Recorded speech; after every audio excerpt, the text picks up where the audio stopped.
దినోత్సవానికి ఇచ్చేసినటువంటి మీ అందరికి కూడా డిపో కమిటీ తరఫున ప్రత్యేక ధన్యవాదాలు తెలియజేస్తా ఉన్నాను. మరి 1932లో నిజాం ట్రాన్స్పోర్ట్ డిపార్ట్మెంట్గా ముందుగా ఆర్టీసీ అవతరించింది.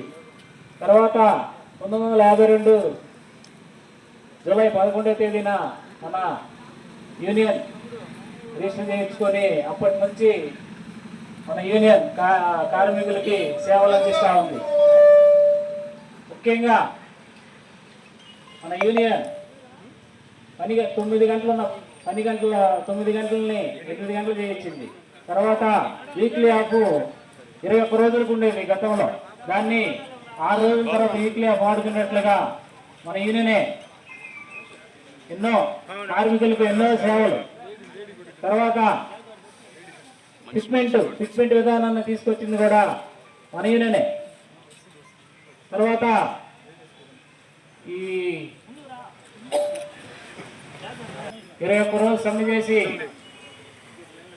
కార్మికులకి ఫిక్స్మెంట్ విధానాన్ని తీసుకొచ్చి ఎన్నో విధాలుగా సేవ చేసి ఈ రోజున ఈ 75వ ఆవిర్భావ దినోత్సవం ఇక్కడ చేసుకున్నకు చాలా ఆనందంగా ఉంది. తర్వాత కార్యక్రమం రామూర్తి గారిని మాట్లాడవలసిందిగా కోరుతున్నాను. ఆర్టీసీ ఎంప్లాయీస్ ప్రారంభించి 1952లో స్థాపించాం మనం. ఇప్పుడు 2026 అంటే 75 సంవత్సరాలు అయింది. ఈ 75 సంవత్సరాల్లో ఎంతోమంది మహానాయకులు వాళ్ళ త్యాగ ఫలితంగా మనం ఈరోజు స్టేజ్లో ఉన్నాం. నాకు తెలిసి ఆర్పి రంగారావు గారు, తర్వాత డి రామారావు గారు, తర్వాత పద్మాకరరావు గారు, ప్రెసిడెంట్ దామోదరరావు గారు. నేను రామారావు గారి నాయకత్వంలో పనిచేశాను, రాజా రామ్మోహన్ రావు గారి నాయకత్వంలో పనిచేశాను, పద్మాకర్ నాయకత్వంలో ఎక్కువ కాలం పనిచేశాను. దామోదర్ గారి తెలకి నేను రిటైర్డ్ అయ్యాను. ఈరోజు మనం ఈ స్టేజ్లో ఉన్నామంటే పద్మాకర్ పుణ్యమే. మనందరం అతని ఫోటోకి దండం పెట్టుకోవాలి. ఎందుకంటే 40% ఫిట్మెంట్ వచ్చిన తర్వాతే ఆర్టీసీలో కార్మికులు అంటే బ్యాంకులు కానీ ఏమైనా అంతకుముందు బ్యాంకు లోన్ ఇవ్వమంటే షూరిటీలు అడిగేవాళ్ళు. ఈరోజు పిలిచిస్తున్నారు. అది ఎవరు పుణ్యం అంటారు? పద్మాకర్ నాయకత్వంలో మనం ఆ రోజు 43% ఫిట్మెంట్ తీసుకున్న తర్వాత ఈరోజు మనం ఒక స్టేజ్లో బతుకుతున్నామంటే ఆయన పుణ్యమే. ఆర్టీసీ ఎంప్లాయీస్ అంటే కార్మికుల కోసం ఎంతటి త్యాగాలకైనా పనిచేసే నాయకులు అప్పుడు ఉన్నారు, ఇప్పుడు ఉన్నారు. ఎప్పటికైనా సరే కార్మికుల హక్కుల కోసం పోరాడే యూనియన్ ఏంటంటే ఎంప్లాయీస్ యూనియన్. ఏ సమస్య లేదా ముందుండి పోరాడతాం.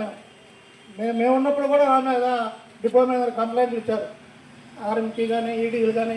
ఒకసారి పద్మాకర్ నన్ను అడిగాడు, రామ్మూర్తి నీ కేసు ఎండీ దగ్గర ఉంది, జాగ్రత్తగా ఉండమని. నేను ఒకటే చెప్పాను ఆయనకి, సార్ మీరు నా వెనక మీరు ఉన్నారు, నేను భయపడాల్సిన అవసరం లేదు, కార్మికుల కోసం వాళ్ళ సమస్యల మీద పోరాటానికి నేను ఎప్పుడు ముందుంటాను సార్ అని ఆయన చెప్తే ఆయన నవ్వాడనమాట. అంటే కార్మికుల హక్కుల కోసం పోరాడడానికి ఎంప్లాయీస్ ఎప్పుడు ముందుంటుందని, భవిష్యత్తులో కూడా మీ సమస్యలు ఏమున్నా సరే వాటిని పరిష్కరించేదానికి మీ ఎంప్లాయీస్ నాయకులు ఎప్పుడు ముందుంటారని తెలియజేస్తూ నాకు ఈ అవకాశం ఇచ్చిన డిపో కమిటీకి ధన్యవాదాలు తెలుపుతున్నా. ప్రత్యేకమైన ధన్యవాదాలు. తర్వాత రీజనల్ వర్కింగ్ ప్రెసిడెంట్ డివై కొండల గారిని మాట్లాడవలసిందిగా కోరుతున్నాను. కామ్రేడ్స్, సరే 1952లో ఆర్టీసీ ఏర్పడటం, తదుపరి 7 సభ్యులతో మన యూనియన్ ఆవిర్భవించింది.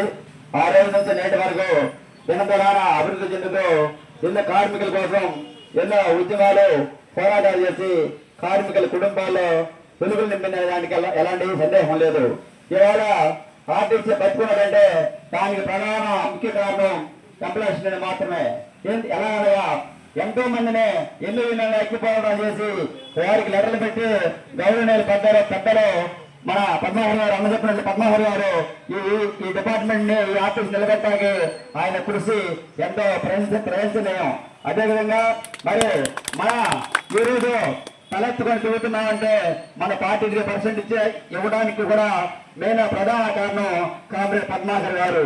మరి ఆయన ఆ రోజు ఎంత చాకచక్యంగా ప్రభుత్వంతో చర్చలు జరిపి తెలంగాణ గవర్నమెంట్ కి ఏ విధంగా తీసుకోకుండా మనకి జీతాలు సంపాదించి పెట్టి ఈరోజు సమాజంలో ఒక గౌరవప్రదంగా ఉద్యోగులుగా తిరుగుతున్నామంటే ఆయన సలవే, అందుట్లో ఎలాంటి సందేహం లేదు.